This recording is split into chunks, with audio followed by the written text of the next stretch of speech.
Well, you have been viewed by a lot of people as kind of like and I'll use a racist term here on purpose, the great white hope in a sense, kind of like saying, here is somebody who can pick up the traditional mantle of real country music. Now, how do you feel about that kind of a perception? For a while it was a burden, but I've kind of laid it down in a sense that I know that I'm going to stay influenced by what I love up until now. And I don't want to be labeled or get pigeonholed or stuck in the past with my music, because I know that will probably be short-lived if I only recreate what I've heard. But I've looked at some of my favorite artists like Merle or Ray or whoever it was, and they were all actually before their time. I mean, they were progressive from Hank Williams, and they were progressive from Lefty Frizzell. But they took what moved them as a foundation to build on. And I think that's my goal, is to take that foundational, I guess it's heart or truth or honesty in the music that I love, and then make it in 2018, kind of my version of it, and reach the people with it. Who's Gonna Fill Their Shoes is stunning in many ways, and how would you say, from that performance, now as you develop, say, in the production of your record, your albums, your songs, and your songwriting, what touches will keep you clearly a touch traditional, but also kind of out there on the cutting edge? What specific things do you think about as you work with your music? Timeless lyrics is one. Lyrics that you could probably post at any point in time that would be relevant. Songs about love and hurt and loss.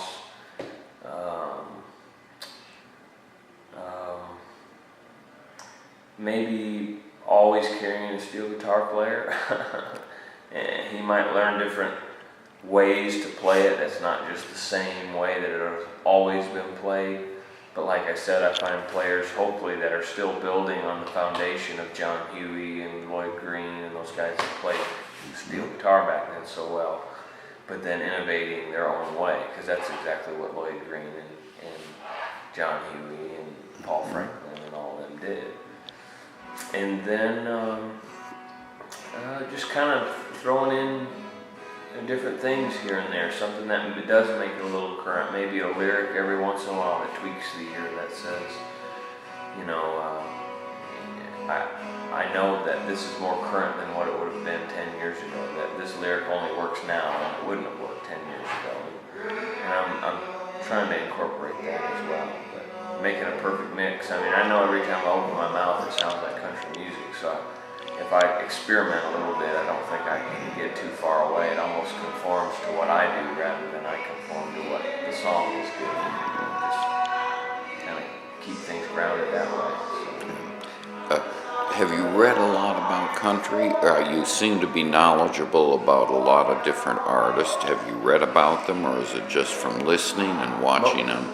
Mostly from listening and having conversations with my dad.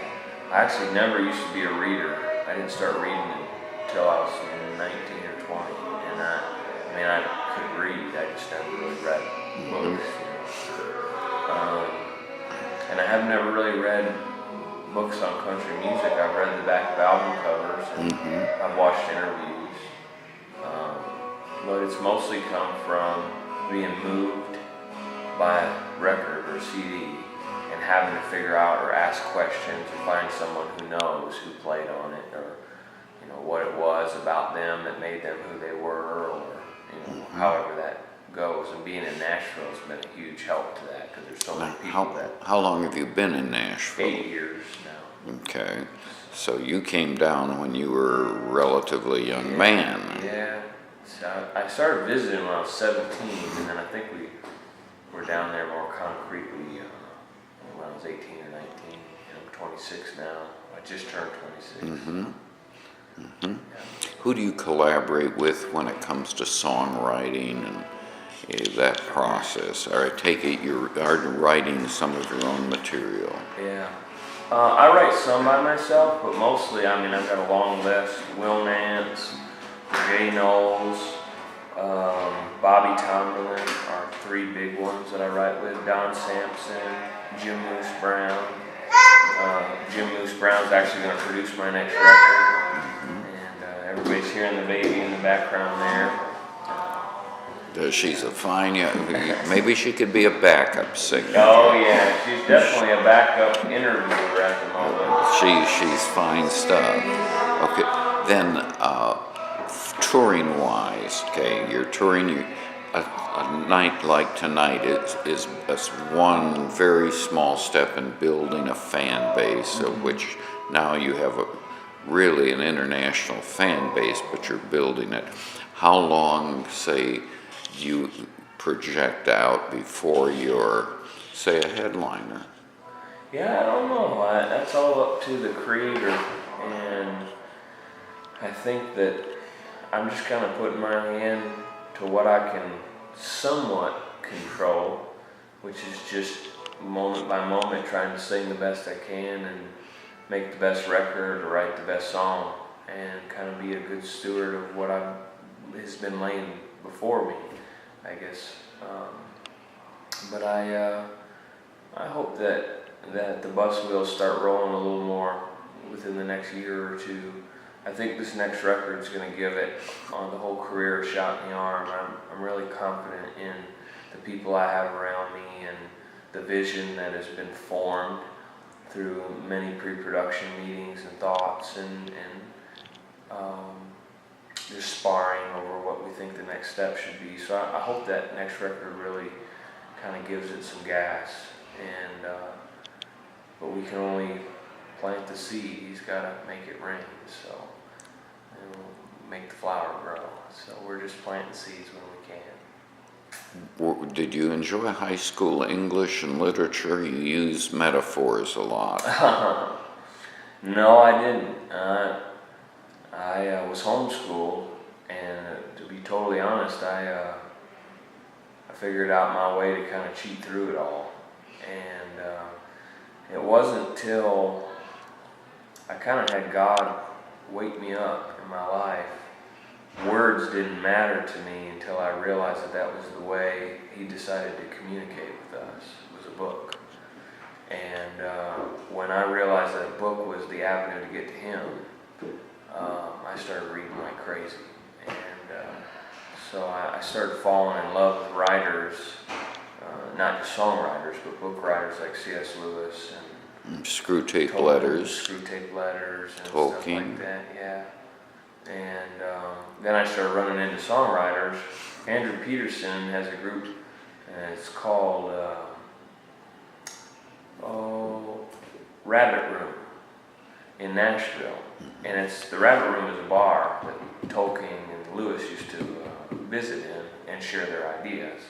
But there's a group of people that have a website now called the Rabbit Room, and it's mostly songwriters, but some book authors too as well. But they all write songs and or books that are the modern version of, these crazy books that C.S. Lewis, like Chronicles of Narnia and stuff, which is these fictional books about the spiritual realities that we all face. And I started to really dive into their music the last couple of years, and it's really influenced me in my own writing.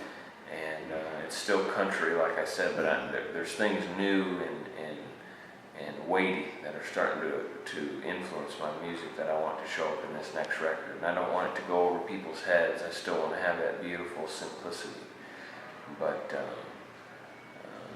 I know that was a long-winded answer to what you just No, asked. that's a but very, there's very kind of nice it's answer. kind of Very opening up nice where some answer. of that's coming from. Do you consider our friends in Australia that'll read this are not familiar with evangelical Christianity? Okay. Do you consider yourself a Christian and an evangelical Christian? Yeah. At a 30,000 foot view level, that's what I would, probably the quickest way to explain it. I believe that he said a man must be born again. I believe that we were born under a curse, and that's why the world is the way that it is. And I believe the centerpiece of all history was about 2,000 years ago. And everything changed when he displayed his love in the most radical way the world has ever known. And I like to point people towards him because he's the only place I've seen real lives change forever. Mm-hmm. Can you quote 1 Corinthians 13? 1 Corinthians 13, love is patient, love is kind, love does not envy or boast. Is that it? Mm-hmm. Very love good. Love is not arrogant or rude. It does not rejoice in wrongdoing. It rejoices in the truth. Mm-hmm. Love hopes all things, believes all things, beareth all things. Bears all things. As for tongues, they shall cease. But love is everlasting. That's very nice. And what will be he your... says, if I give up my body to be burned, I have nothing if I have not love. That is probably the most stout place, because he's saying, self-sacrifice is a form of love, but you can still self-sacrifice for pride. You can still self-sacrifice because I did it, or I was the one who was able to love more. Mm-hmm. So he says, even if I sacrifice myself without it being driven by care for the other person, I have nothing. The epitaph on your headstone will say what? Oh my goodness. It needs to say, he paid it all. Yeah. Jesus paid it all.